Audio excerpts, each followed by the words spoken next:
Welcome to the F1 2025 Italian. Sorry, it's not Italian. It's the Emilia-Romagna Grand Prix, or the Imola Grand Prix for short. Welcome everyone, and I'm joined in once again by Captain AGX. Hello. Hello. What a Grand Prix we have to talk about. Oh, so much exciting things. I mean, it was. We had worse races this year, definitely. Oh yeah, definitely. I also didn't feel that thrilled after the race itself. I don't know if it was just me, but I felt it was kind of underwhelming, or maybe anticlimactic. I would say it's like a 6 out of 10 Grand Prix, maybe a 7. Yeah, I would struggle to go above 5, honestly. Oh, okay, fair enough. Yeah, Maybe I'm wrong. Maybe it was just me. I didn't feel like that much happened during the race itself, but yeah, obviously there are those retirements, but yeah, we'll talk about that later. Okay, currently the point standing, I think it's 17-16 for you. Close. Leading by a single point. Let's change that. Looking at the results, probably not. But okay. No, I think I might extend here. Who knows? But anyway. All right.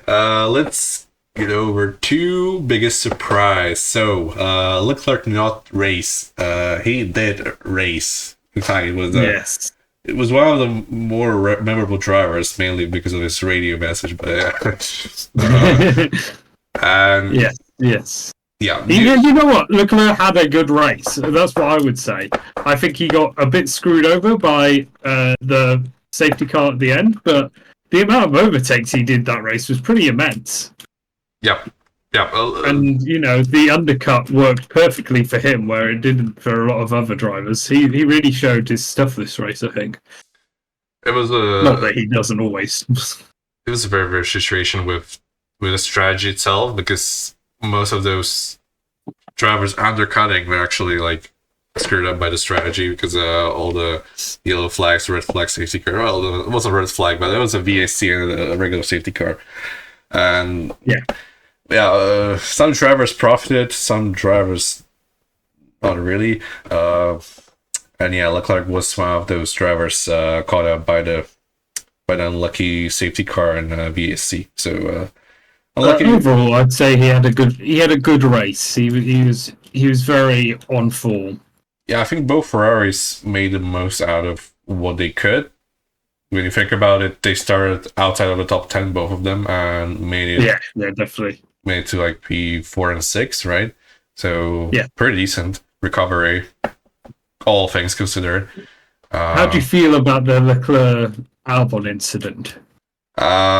In my opinion, it was all Leclerc. I feel like he pushed Albon off. I agree with that, and he does give the place back. But I've seen a lot of people calling, and this would be unprecedented, but for a penalty, even though he gave the place back, because Hamilton gained an advantage. It just feels interesting. Yep. It's just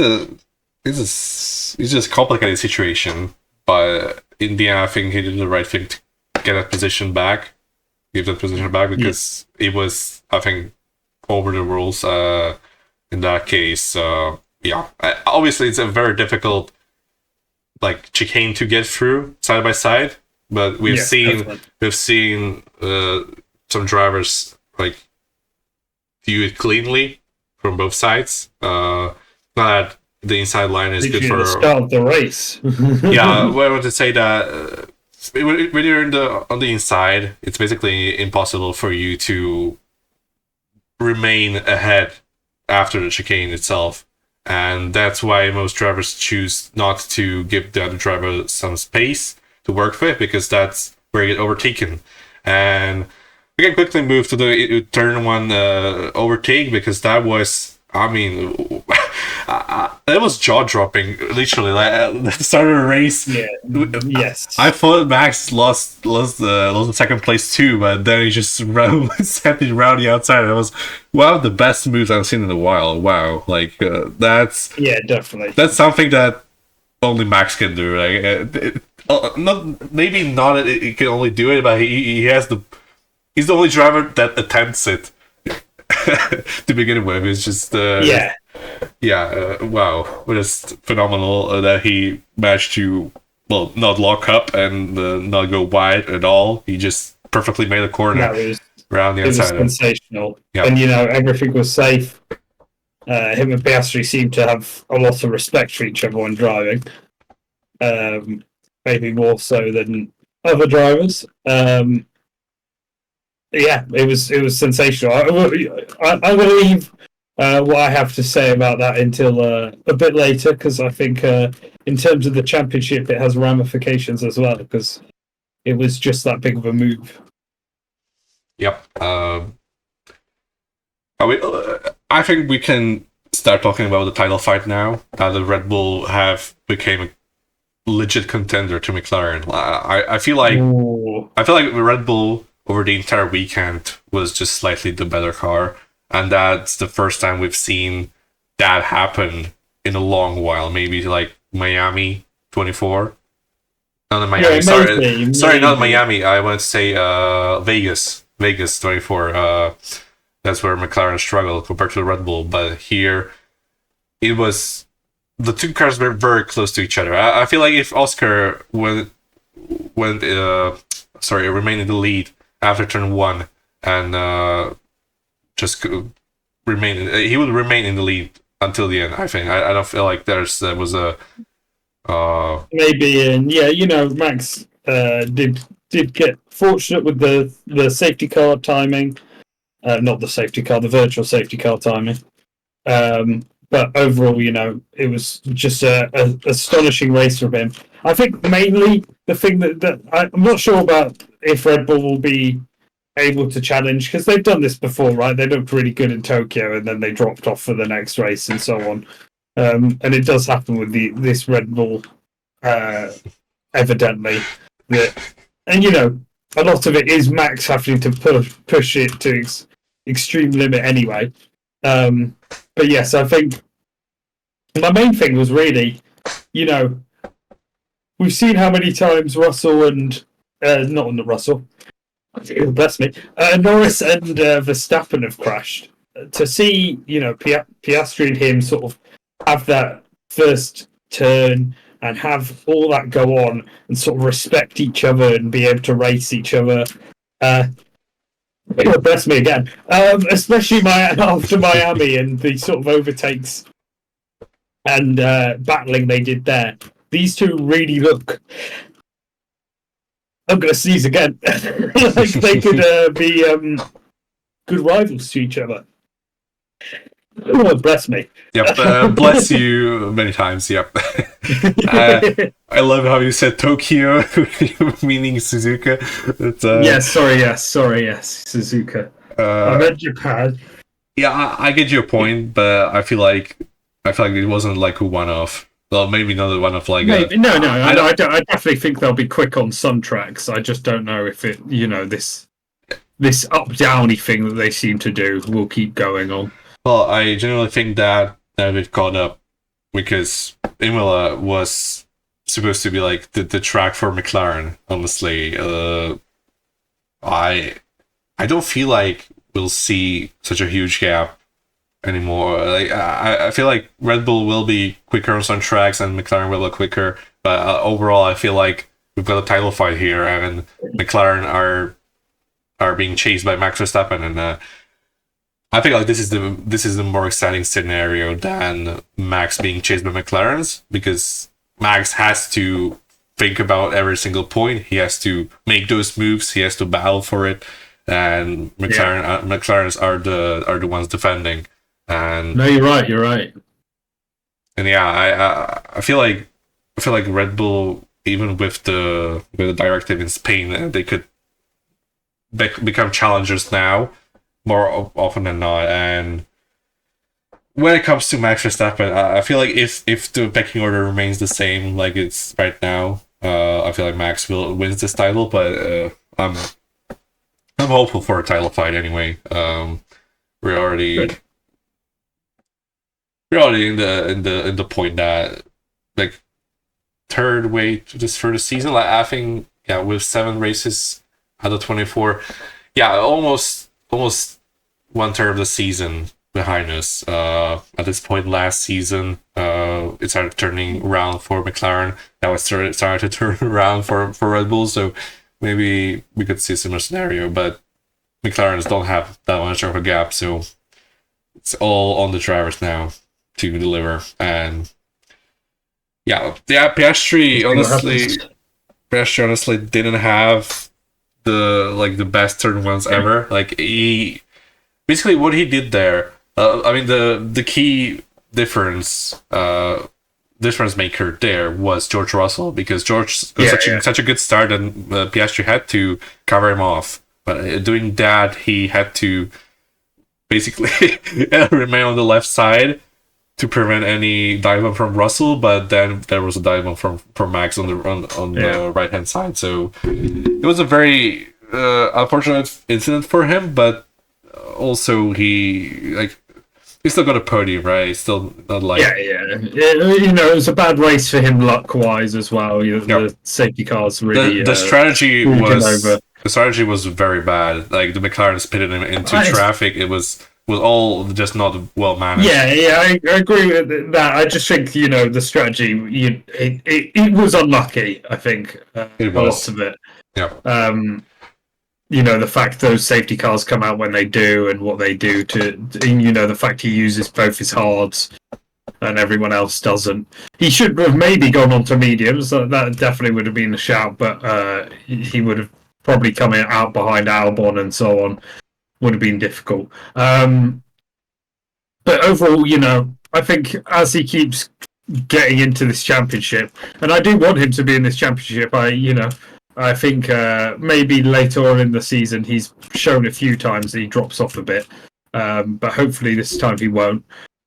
I hope that those turn ones are going to be more aggressively going towards Max rather than trying to defend off Russell, who has been very good but probably doesn't look like he'll end up being a title challenger this season, no matter how consistent he is.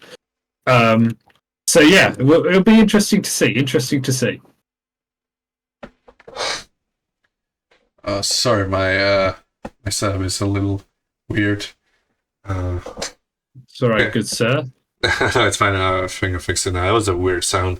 All right.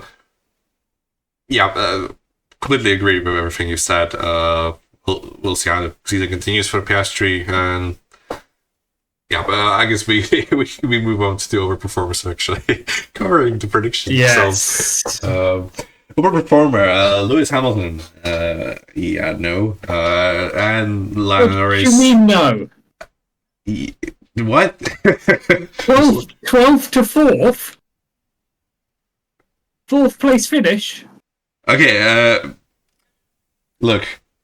That's just like biggest finish of the season, is it not? Apart from in a what do you call it? Sprint. I mean, the race was well managed. That has to be said, but it was one of those drivers favored by the strategy and the safety cars. I'm not saying like he's the most impressive driver, or but I think as an overperformer, I think he's done an overperformance there. What's his other positions in a race been? I don't think he's got 4th in a Ferrari yet, and especially from qualifying at 12th.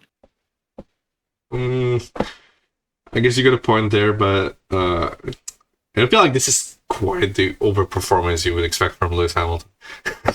Well, I get it. He has had a not ideal season so far, but it's still like.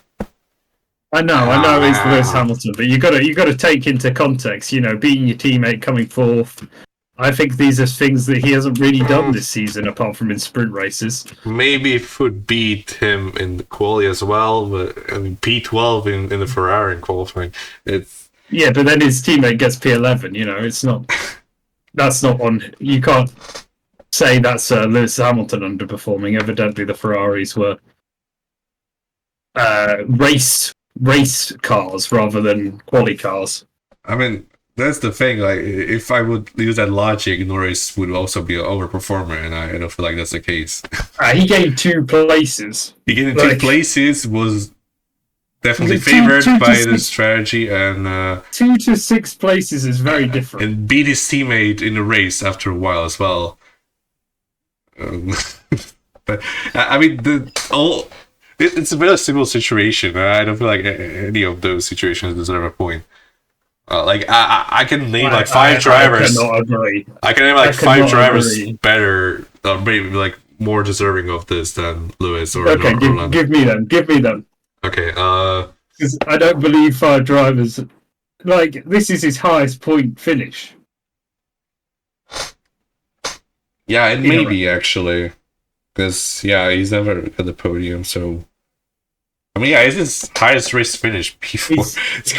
His highest race finish before that was 5th, and that was once. You know, and 8 positions gained. I know. Obviously, it's favoured him, right? The safety cars, everything. But you know, he still had to put in the work, the overtakes he does as well. You know, I think he deserves it. And you know, when I'm thinking about other drivers, Alex Albon's worth a mention.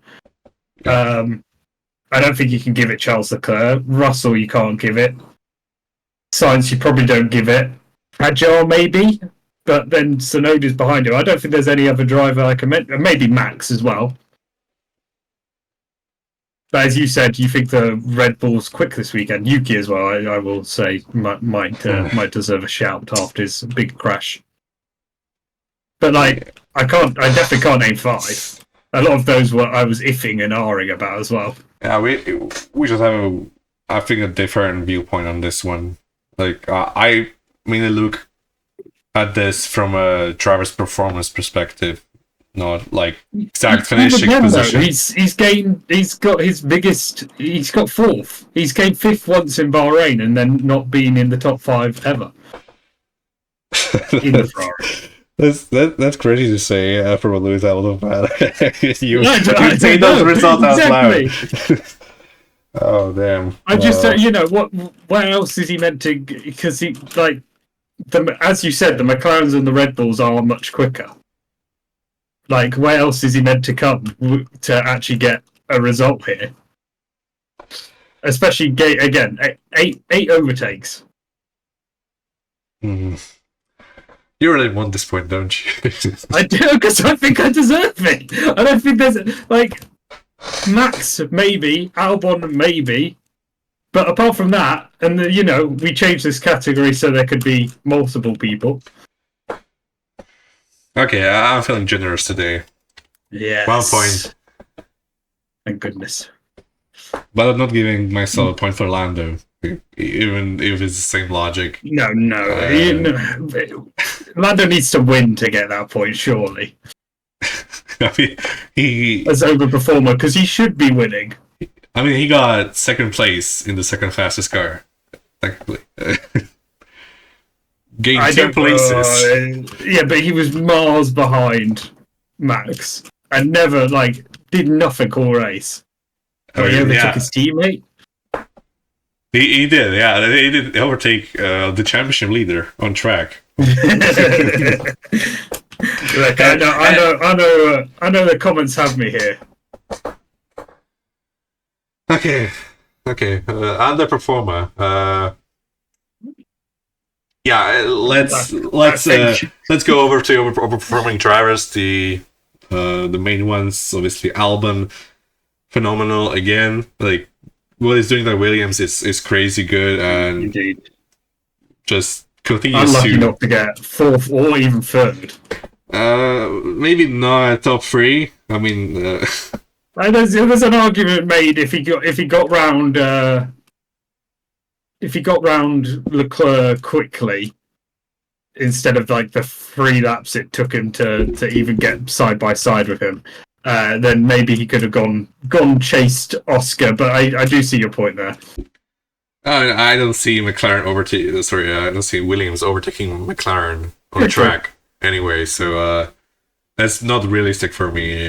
I think P4 was on the cards, but no, not a Still, P4. no matter what, we both agree that Yep. he had a phenomenal Yep. drive.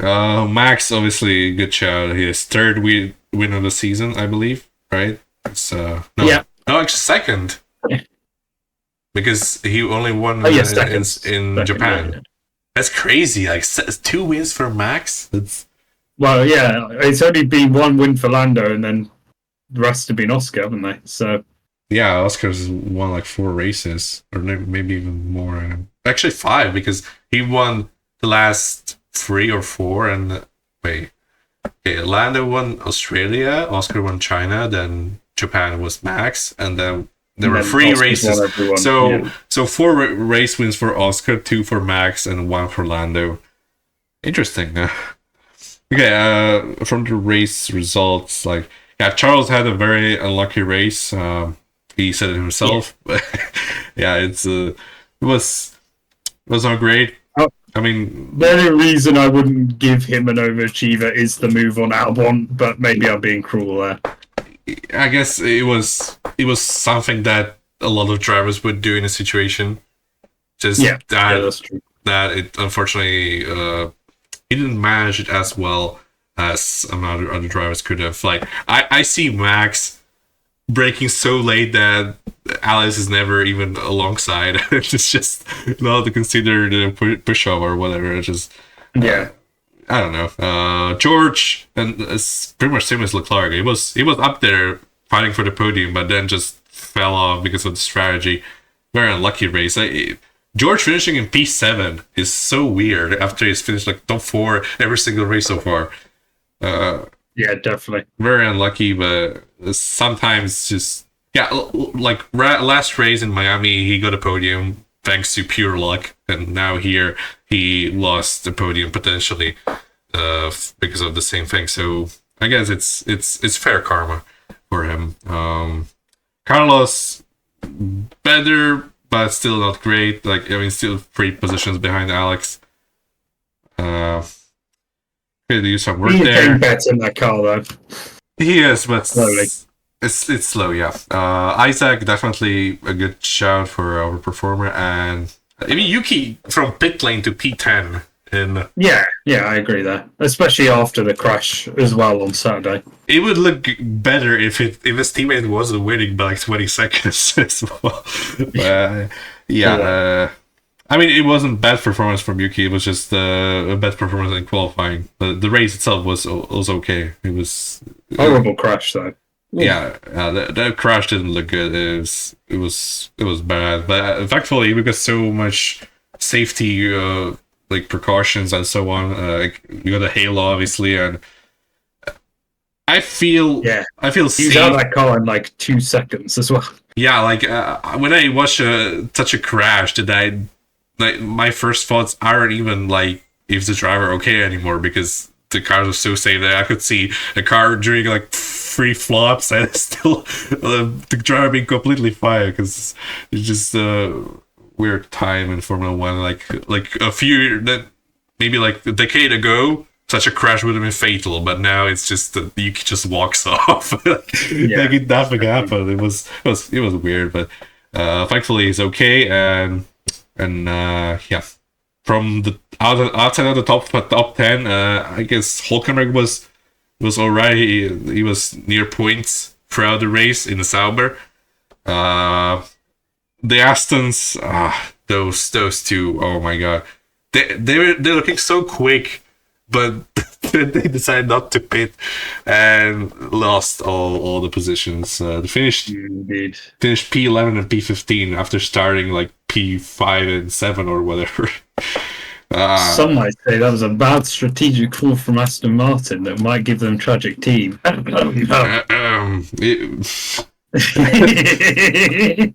You're gonna have to fool me there again. We'll get there, but I'm gonna fight back. Okay, underperformer. Colapinto. He crashed, but shout. What more was expected from him? Like he was supposed to be there, just there. Like not crashing probably would have been better, but No, what do you mean he's meant to be just there? He's meant to be quick. Is he? Yeah, like they brought him in for a reason, haven't they? I feel like he's being a little overrated here because I had no expectations of him honestly coming to this weekend. I think when you look at, I don't know about that.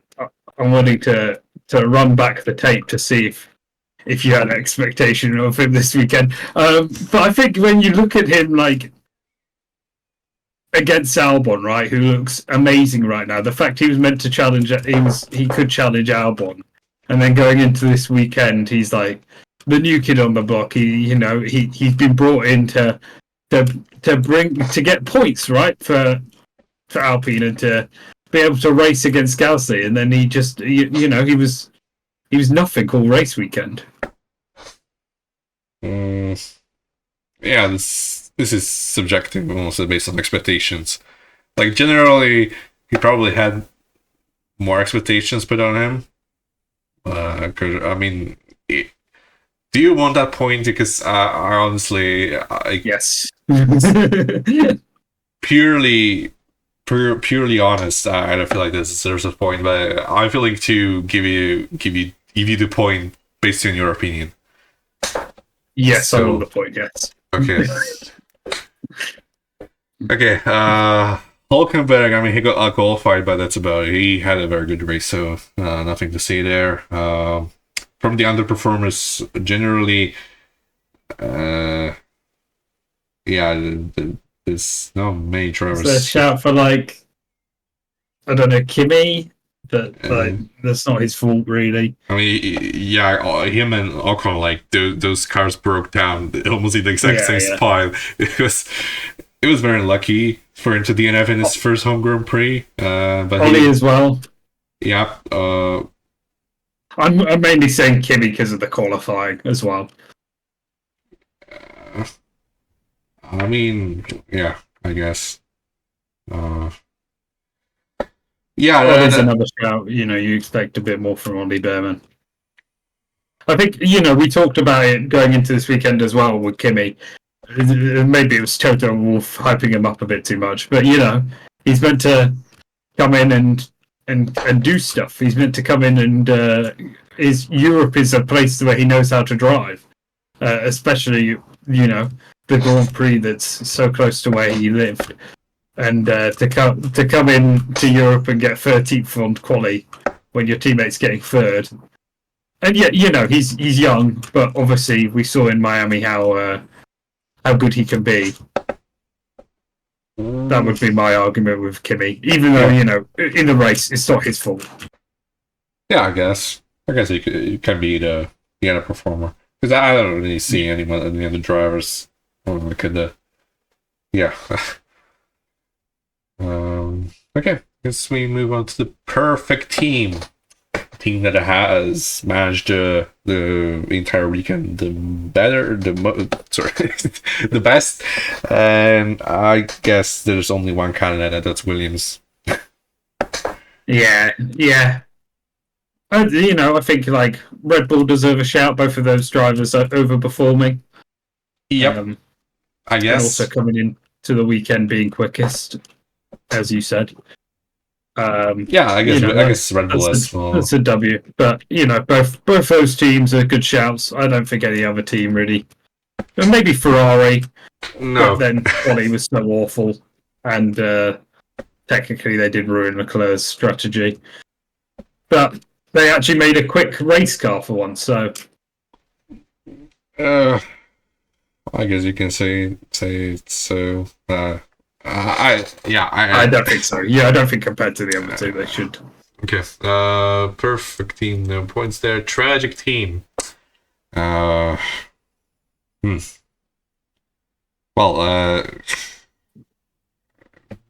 which team do we give this to? Let's don't know as well. Looks like Mercedes is a shout. Yeah, Mercedes, even Ferrari could be shut, but technically they got 20 points, so save that there. I've already argued 2 points. I'm not ready to argue another one without Alpine maybe. Gasly looked quick during the practices. He didn't deliver in the end, and Colapinto was nowhere. So maybe Haas They as are well. last in the constructors though. Yeah, maybe Haas. Good shout there. Yeah, definitely not giving it to Aston because they finished the race pretty much where you would expect, but in qualifying they showed much more pace than usual. It already mitigates any tragic team chance. Like, but you pointed out it was their strategy that cursed them. yeah, it was strategy, technically bad luck as well, but mostly strategy. But I mean, they brought upgrades and they made the cars quicker. Yes, that's fair. That's that has not happened. I'm not arguing this. So I'm not arguing this point. Don't worry. All right. Okay, we've agreed on Haas or Alpine. Okay. Qualifying. But look at this. I don't think any of us got a point, right? It was all. Wait, no. You got I got point Paris. You got a pole position. Yes, I did. Is that? That's all. Yeah. Oscar, Max, George, Lando, and P5 was Alonso, right? Okay. And in the race itself, it was Max, Oscar, so you get another point. No, it was Lando. My bad. It was Lando, then Oscar, then Hamilton, and then who was fifth? Oh, Albon. Okay, so 3-0, and I didn't get the youngest podium. I'm pretty sure about that. Evidently, we should be looking at Albon every week at this point. Like for P5. Yeah. I guess. And for overperformer. Maybe you're right. Yeah. Definitely no extra prediction points here. No. Unfortunately. Yet again, it doesn't work for me. And you extend your lead to 4 points. 20-16 now. Yeah. Extender. Yeah, I don't really know what to do at this point because I've done bold prediction at a safe prediction at something that I think that it's all right. You came back from way further behind than this last year. I wouldn't panic yet. Yeah, maybe I'll just do more of a fun predictions than actually trying to get points. I don't know, but we'll see. Obviously, we're gonna remember what you did last year, and you'll be fine. You did that the season before as well. You've always come up from behind to overtake me at the end, so I wouldn't worry. It'll probably happen again. It's like Spurs never winning. Oh wait, they know. Okay. I think I'll bring some of my very old strategies from 23, maybe even for the next race. We'll see. All right. That's it for the Imola Grand Prix race reaction. Yeah, my final thoughts are probably goodbye Imola. Because it was the last race here for maybe forever. We'll see, obviously, but it's looking very unlikely that this race stays on the calendar. So will you miss it? I don't think I will miss it that much. It was a fun track to drive on the F1 game, but it's not that great for racing unless the car are made smaller.